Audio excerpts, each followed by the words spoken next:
Hi, my name is Ashraf Ismail, Game Director of Assassin's Creed 4 Black Flag, and I'm excited to show you more of our open world locations and activities. This is by far the biggest and most diverse game world we've ever built. Over 50 major locations and more than 75 uncharted islands. In this demo, we will be jumping around to different parts of the Caribbean world and showing off some of this diversity. Here we are on Andreas Island, a coconut island with a pirate village. Up ahead, we have a tavern. Taverns are places where you can hire crew, pay for secret information about valuable convoys, you can play mini-games, and of course, you can have a drink. To gain access to all of this, you need to prove yourself with your fists.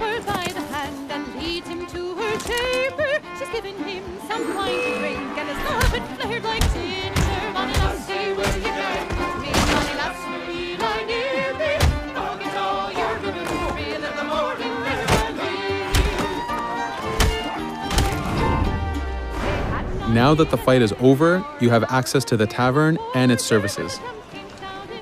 This being a tavern, there's always plenty of rum to be drank, but drinking too much will have some fun surprises for you.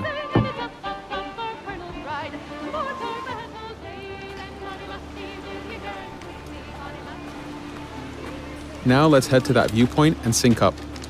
Each viewpoint in the game is a small navigation puzzle to reach the top. Synchronizing unfogs the map, showing you nearby collectibles and activities, and it also becomes a fast travel point so that you can quickly get back here. The world is massive. We needed to make it comfortable and easy for you to get to where you want.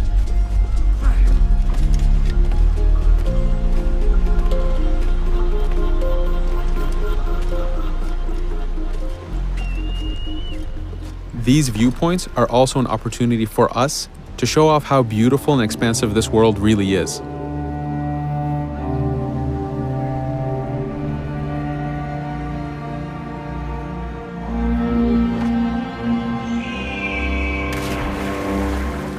Now we're heading to another important location, underwater shipwrecks.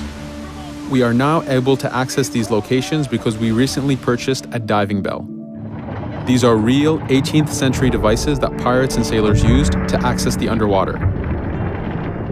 Underwater is how the golden age of piracy started. Through an incredible hurricane, tons and tons of Spanish gold was lost at the bottom of the seabed. This attracted poor, jobless sailors and pirates to dive down and grab this treasure. It was important for us to include the underwater as a new environment because it was so important to the history of piracy. The underwater is full of unknown dangers and predators.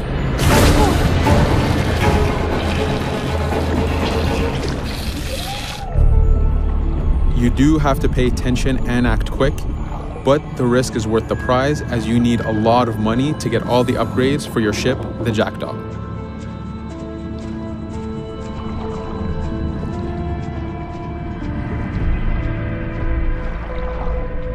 Stealth is very important even in the underwater. Here we can use the seaweed and plant life to keep yourself hidden from sharks and other dangers.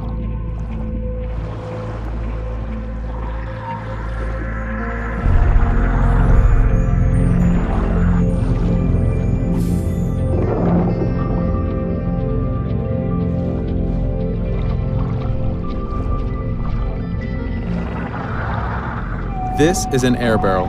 It's a one-time air refill, so use them wisely. Of course, you can always go back to the diving bell to refill. We are going to move to a different location now. This is a smuggler cave. This one happened to be accessed from the underwater, but not all of them are. Here, we ran in without looking around, and this got us in a little bit of trouble. But it was only 2 guys and we took one by surprise, so not too bad. Caves are heavy stealth locations. Stealth is key in this game. We've put a lot of effort in to make it a valuable and exciting gameplay for players. Since we came from the underwater, Edward does not have his weapons or guns. You will have to use your stealth tools to get through this. Here, we will utilize the whistle to take out the brute.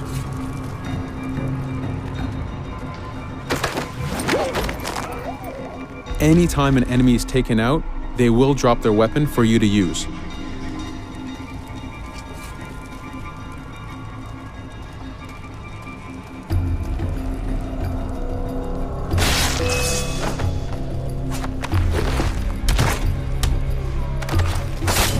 Again, we are taking these guys by surprise and using their own weapons against them.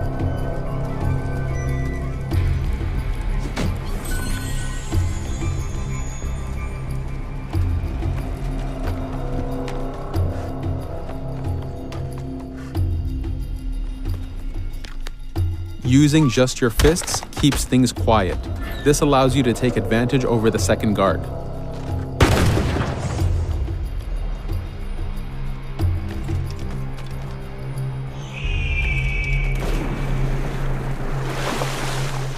Up to this point, we've been doing a lot of pirating. This has attracted the attention of pirate hunters. This is fed back to you with the clashing swords above the health bar. This is a first level hunter after us. You can push the wanted system to reach level 4, where you have a fleet of intense aggressive hunters after you. The horn you heard indicates that this is a charger type ship. This ship is all about getting close and ramming. Each ship type has a unique sound associated to it, the scariest being the war drums of a man of war. Your first mate, Adewale, is always giving you helpful advice and feedback. The chain shot is a stun weapon. Hitting ships slows them down. Great for stopping a charger's attack.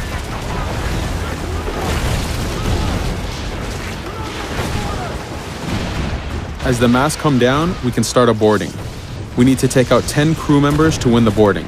Of course, we can do it any way we want. In this case, since this is a smaller ship, the swivel gun is very efficient.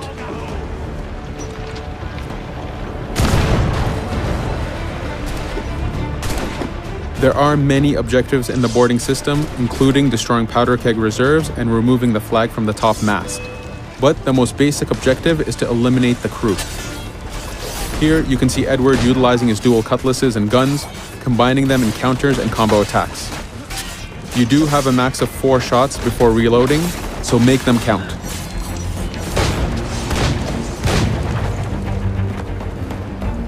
Plundering a hunter allows you to send a very powerful ship to your fleet.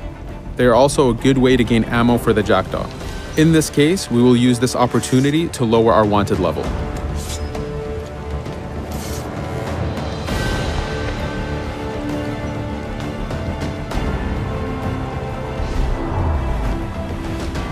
A very important new activity in Black Flag is harpooning. Historically, pirates harpooned as a source of income. Ready the whaleboat, lads.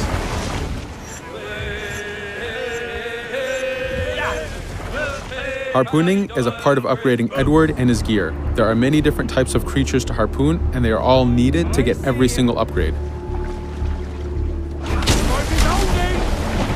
Steady now, lads.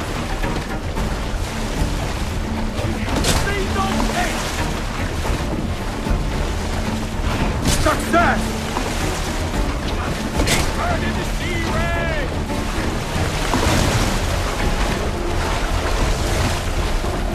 It's weakening! The bastard's torn the rope! Stay sharp, lads. This is one of the smaller harpooning targets. Just imagine taking on a great white shark or a blue whale.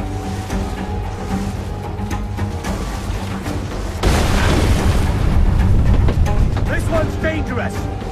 The harpooning activity itself has upgrades, and you will need them to take on the bigger targets. You can upgrade the health of the rowboat, the number of harpoons you carry, and the damage of the harpoons themselves.